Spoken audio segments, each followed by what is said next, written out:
Good day, this is the Professor, CBMD PhD, and today's Thursday, November 10th, 2022. It is 5:19 and 1 second, AM Eastern Standard Time, and today's research, Preeclampsia. So let's hop to it here.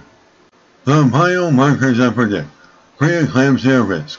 New study points way to preventing deaths and serious illness in women with hypertensive disorders of pregnancy. Date November 9, 2022. Source: Cedars-Sinai Medical Center. In a study of pregnant women in the United States, investigators found that a specific imbalance of two placental proteins could predict which women were at risk of developing a severe form of preeclampsia, a life-threatening blood pressure disorder.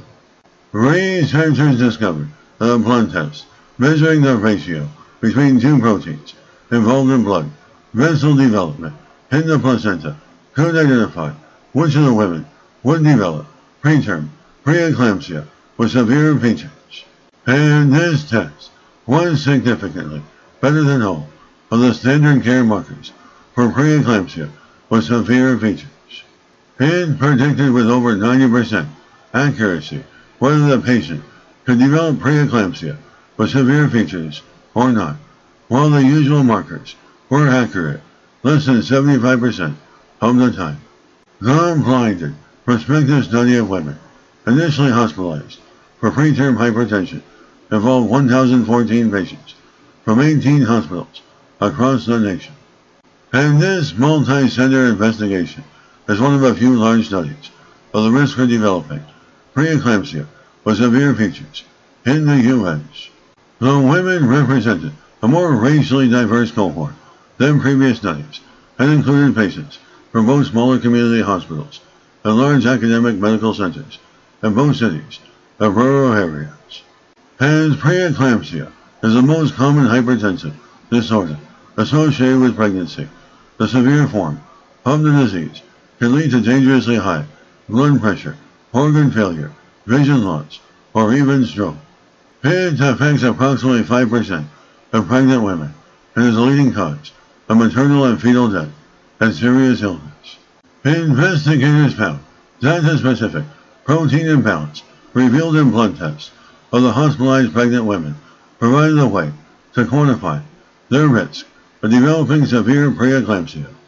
It involves levels of soluble FMS like tyrosine kinase 1, SFIT1, and placental growth factor, PIGF, in the bloodstream. An SFIT1 to PIGF ratio of 40 or greater predicted the development of serious preeclampsia, adverse outcomes, and early delivery within 2 weeks, 2/3 of the time.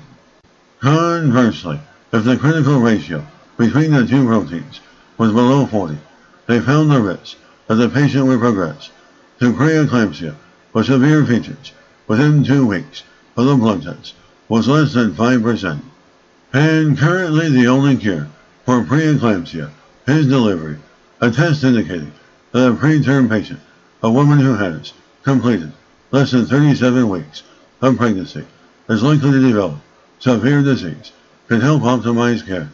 And researchers anticipate that this blood test may eventually lead to better health outcomes for mothers and their babies. It is well known that preeclampsia advances in virtually all patients until they give birth, but it can be very hard to predict the optimal time for delivery.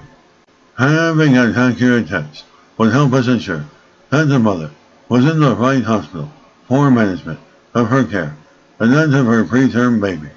The rates of preeclampsia have been steadily on the rise, largely due to increases in obesity and hypertension in the nation.